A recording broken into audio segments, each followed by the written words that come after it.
Hello दोस्तों, स्वागत है आपका हमारे यूट्यूब चैनल में। और देखिए, मैं आज आपके लिए लेकर आया हूँ 10th क्लास से। चैप्टर है आपके 11, कौन सा, मानव नेत्र तथा रंग बिरंगा संसार। देखिए, हमने आपका इसका एक वीडियो बना दिया है जो कि आपको हमने उसमें पढ़ाया था मानव नेत्र। और देखिए, आज हम आपको पढ़ाने वाले हैं कि जो मानव नेत्र में जो दृष्टि दोष हैं, यानी जो हमारे दोष होते हैं आँखों में, जो निकट दृष्टि दोष और दूर दृष्टि दोष, तो आज हम इनके ऊपर चर्चा करने वाले हैं। तो देखिए, आपको किस प्रकार से याद रखना है। तो सबसे पहले हम बात करते हैं दृष्टि दोष की। नेत्र में दृष्टि दोष, ठीक है। नेत्र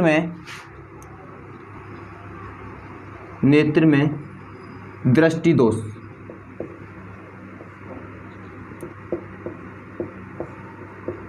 तो देखिए दोस्तों, मैं आपको बता दूं, हमारे नेत्र में दो प्रकार के दोष पाए जाते हैं। एक तो होता है निकट दृष्टि दोष और दूसरा होता है दूर दृष्टि दोष। नंबर 1 होता है निकट दृष्टि दोष और नंबर दूसरा होगा आपका दूर दृष्टि दोष। देखिए, एक दोष और होता है जिसे हम बोलते हैं जरा दृष्टि दोष, लेकिन आपको हम फिलहाल में आपको ये दो पढ़ाने वाले हैं, निकट दृष्टि दोष और दूर दृष्टि दोष क्या होते हैं। तो देखिए, सबसे पहले मैं आपको बता दूं, निकट दृष्टि दोष आप कैसे याद रखोगे कि इसमें क्या होता है। तो देखिए, निकट दृष्टि दोष में मान लो कोई मानव नेत्र है, मान लीजिए आपकी एक नेत्र हमने आँख बना दी। अगर मानव नेत्र, अगर हमारी आंखों को देखिए निकट का पास तो दिखाई देता है, हमारी आंखों को अगर निकट का दिखाई दे लेकिन दूर का दिखाई नहीं दे, तो उस दोष को क्या कहते हैं, निकट दृष्टि दोष कहते हैं। और दूरदृष्टि दोष में बात करें तो देखिए, दूरदृष्टि दोष में मनुष्य को दूर का तो दिखाई देता है लेकिन पास का दिखाई नहीं देता, इसलिए इसे क्या कहते हैं, दूरदृष्टि दोष। तो अगर आपको लिखना है इनों में, तो देखिए मैं आपको लिख के दिखाता हूँ। देखिए दोस्तों, हमने आपके सामने लिख दिया है निकट दृष्टि दोष और दूरदृष्टि दोष की परिभाषा। तो देखिए, इसमें आपको क्या करना है, इस दोष में मनुष्य को निकट की वस्तुएं तो स्पष्ट दिखाई देती हैं लेकिन दूर स्थित वस्तु स्पष्ट दिखाई नहीं देती। और देखिए, आपको यहाँ एक बात और ध्यान रखना है, अगर व्यक्ति को निकट दृष्टि दोष होता है तो देखिए, वैसे अगर देखा जाए निकट दृष्टि दोष अगर किसी व्यक्ति को हो जाए तो उसको निकट का दिखाई नहीं देना चाहिए, लेकिन यहाँ उल्टा होता है। देखिए, निकट दृष्टि दोष में निकट का तो दिखाई दे रहा है, आपको याद रखना है कि इस दोष में मनुष्य को निकट की वस्तुएं तो स्पष्ट दिखाई देती हैं लेकिन दूर की दिखाई नहीं देती हैं। इसमें देखिए दूरदृष्टि दोष, तो देखिए इसमें देखिए यहाँ दूरदृष्टि दोष है, इसलिए यहाँ पर दूर की तो वस्तुएं दिखाई दे रही हैं लेकिन पास की वस्तुएं आपको दिखाई नहीं देंगी। दूरदृष्टि दोष, इस दोष में मनुष्य को दूर की वस्तु स्पष्ट दिखाई देती हैं किंतु पास की नहीं, ठीक है। तो इस बात को आपको ध्यान रखना है। अब बात करें, ये तो हो गए इनके हमारे मानव नेत्र में पाए जाने वाले दोष। अब देखिए, जब कोई हमारी आंखों में जब कोई दोष होता है तो फिर उसका कुछ कारण भी होगा, मतलब किस प्रकार से आपकी आंखों में दोष उत्पन्न हुआ है, और जब कारण हुआ है तो फिर उसका निवारण भी होगा कि उसको ठीक कैसे किया जा सकता है, ठीक है। तो आज हम आपको ये सब बताने वाला है। तो सबसे पहले आपको इसका अगर स्क्रीनशॉट लेना है तो ले लीजिए। चलिए हम बात करते हैं इसका कारण का, कि किस प्रकार से ये दोष हुआ है। चलिए, तो देखिए दोस्तों, अब हम आपको बताते हैं निकट दृष्टि दोष के कारण। इसके क्या कारण है कि हमारी नेत्रों में कौन सा निकट दृष्टि दोष हो जाता है। तो सबसे पहले समझिए, यहाँ नेत्र लेंस की वक्रता त्रिज्या जो होती है दोस्तों, वो बढ़ जाती है। और देखिए, जब नेत्र लेंस की वक्रता त्रिज्या बढ़ जाएगी तो उसकी लेंस की जो फोकस दूरी है वो क्या हो जाएगी, कम हो जाती है। नंबर 2 पॉइंट देखिए इसके, नेत्र लेंस तथा रेटिना के बीच की दूरी जो होती है वो बढ़ जाती है, और तब नेत्र गोले का व्यास भी क्या हो जाता है, बढ़ जाता है। देखिए, जब नेत्र लेंस की और रेटिना के बीच की दूरी बढ़ेगी तो स्पष्ट सी बात है, यहाँ पर नेत्र गोले का व्यास भी क्या होगा, बढ़ जाएगा। अब देखिए, यहाँ पर हमने एक लिया है ये नेत्र लेंस, एक नेत्र लिया है यहाँ पर। अब देखिए अब यहाँ पर अनंत, अब देखिए जो अनंत से जो आने वाली किरण है, मान लीजिए यहाँ पर टकराने के बाद देखिए यहाँ पर हमारा ये होता है रेटिना। क्या होता है दोस्तों, रेटिना। तो अगर ये किरण, मान लीजिए हम किसी दूर की वस्तु को देख रहे हैं, तो अगर उसका जो प्रतिबिंब है या अगर इस रेटिना पर बनता है तो हम कहेंगे हम कहेंगे आपसे कि तो आपको वस्तु जो है वो स्पष्ट दिखाई देगी। लेकिन अगर आपकी जो किरणें हैं वो रेटिना से पहले मिल जाती हैं, जैसे मान लो रेटिना पर नहीं पहुंच पाई, ये क्या हो गई, रेटिना से कहाँ पहले मिल गई, और फिर इस हमारी नेत्र में कौन सा दोष उत्पन्न हो जाता है, निकट दृष्टि दोष उत्पन्न हो जाता है। दोबारा बताता हूँ आपको मैं। देखिए यहाँ अनंत पर कोई वस्तु रखिए, मान लीजिए अनंत पर वस्तु रखिए। अगर हम इस वस्तु को देख रहे हैं, अगर इस वस्तु का जो प्रतिबिंब है वो रेटिना से अगर पहले बन जाता है दोस्तों, तो समझ जाइए कि आपकी आंखों में एक दोष उत्पन्न हो गया, और उस दोष का नाम क्या है, निकट दृष्टि दोष। अब देखिए अगर मान लीजिए ये किरणें हैं, इसका प्रतिबिंब रेटिना के बाद बन जाए, तो आप समझ जाना आपकी आंखों में कौन सा दोष हो गया, दूरदृष्टि दोष।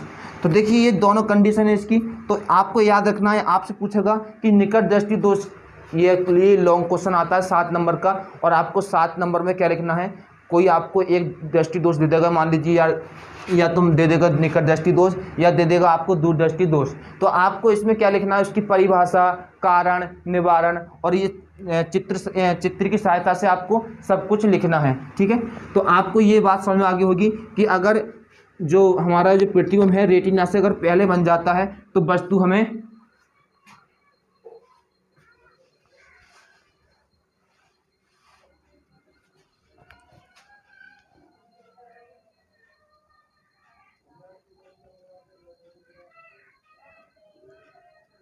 और नीलम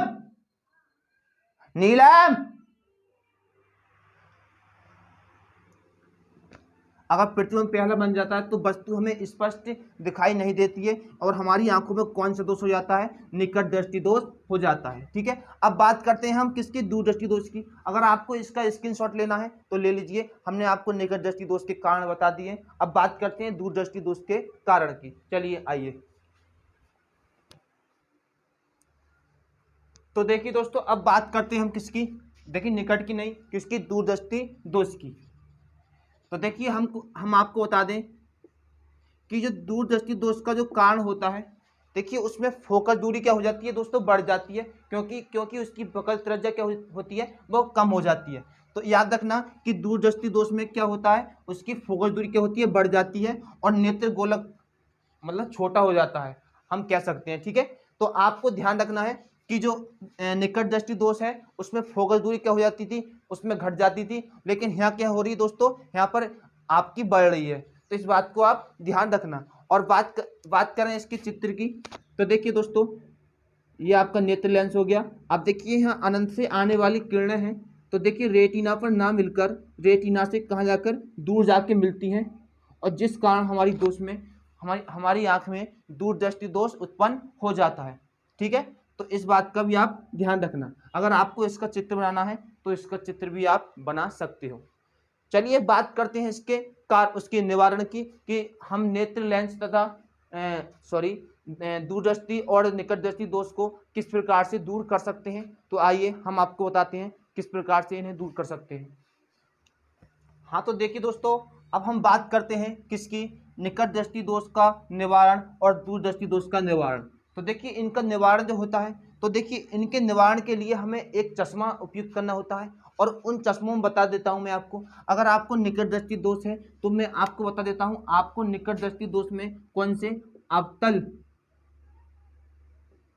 अवतल लेंस, चश्मे में दोस्तों अवतल लेंस आपको प्रयुक्त करना पड़ेगा।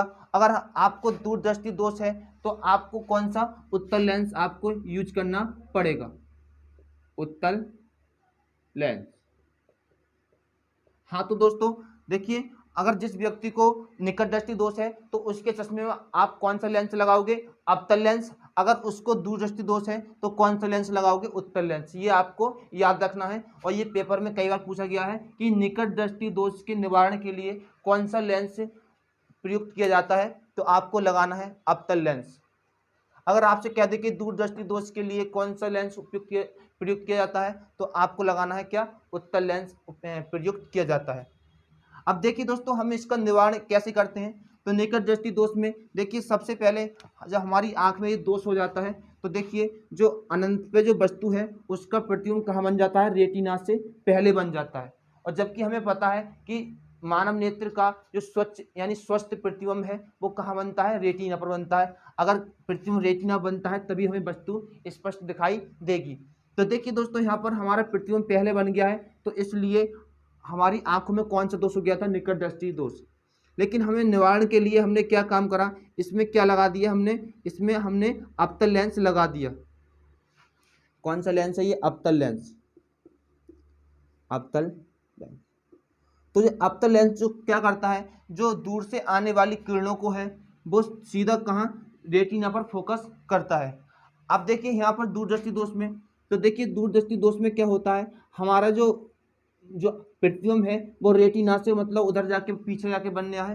तो इसके निवारण के लिए हमें कौन सा लेंस प्रयुक्त करना है, तो उत्तल लेंस आपको प्रयुक्त करना है। तो देखिए हमने यहाँ पे उत्तल लेंस लगाने के बाद अब देखिए इसका प्रतिबिंब कहाँ बना है, ठीक है, ठीक रेटिना पर, ठीक है, ये कहाँ बन गया, रेटिना पर। तो आपको इसमें याद रखना है कि निकट दृष्टि दोष में अवतल लेंस की आवश्यकता होती है और दूरदृष्टि दोष में किसके, उत्तल लेंस की आवश्यकता होती है, ठीक है। तो आपको इस चित्र की सहायता से आप थ्योरी भी लिख सकते हो, ठीक है। और मैं इस या तो इसका जो PDF है, अगर आपको लिखना नहीं आता है तो मैं आपको इसका PDF डाल दूंगा, ठीक है। चलिए तो आज के लिए मैं इतना ही रहने देता हूं। और देखिए अगर आपको हमारा ये वीडियो अच्छा लगा हो तो प्लीज़ चैनल को सब्सक्राइब करना नहीं भूलें और लाइक करना भी नहीं भूलें। मिलती हैं इससे अगली वीडियो में। जय हिंद।